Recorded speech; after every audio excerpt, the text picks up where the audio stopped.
natural approach was proposed in 1977 by Terrell and Krashen.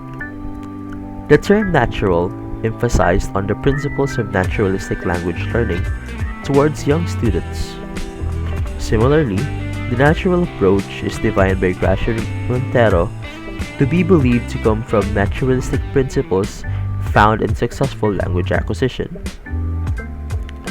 In the natural approach, there is an emphasis on exposure and input rather than practice optimizing emotional preparedness for learning.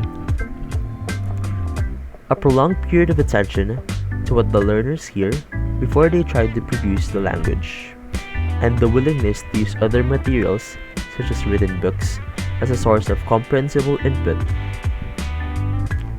Terrell and Krashen rejected earlier methods of language teaching, which viewed grammar as an essential component, but in this case, the importance of vocabulary is stressed. For example, suggesting that the language is its lexicon and only the grammar determines how the lexicon is exploited to produce messages. Although they acknowledge grammatical structuring, Krashen and Terrell feel that grammatical structure does not require explicit analysis or attention. The goals of a natural approach class are based on the assessment of what the students needs. They determine the situation in which they will use the target language and the source of topic that they will need to communicate information. Learners and students alike have four roles in the natural approach class. First, it is to provide specific information for their goals. Second, taking an active role in ensuring comprehensible input. Third, decide when to start producing speech. And the last one is that they decide the amount of time that they will use in devoting to these exercises. There are three roles of a teacher in the classroom. First is that they are the source of input or information.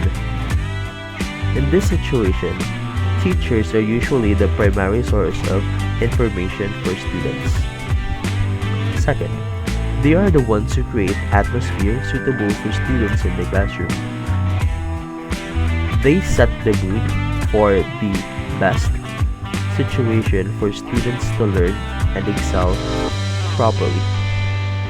Third, they are the one who are in charge in choosing classroom activities.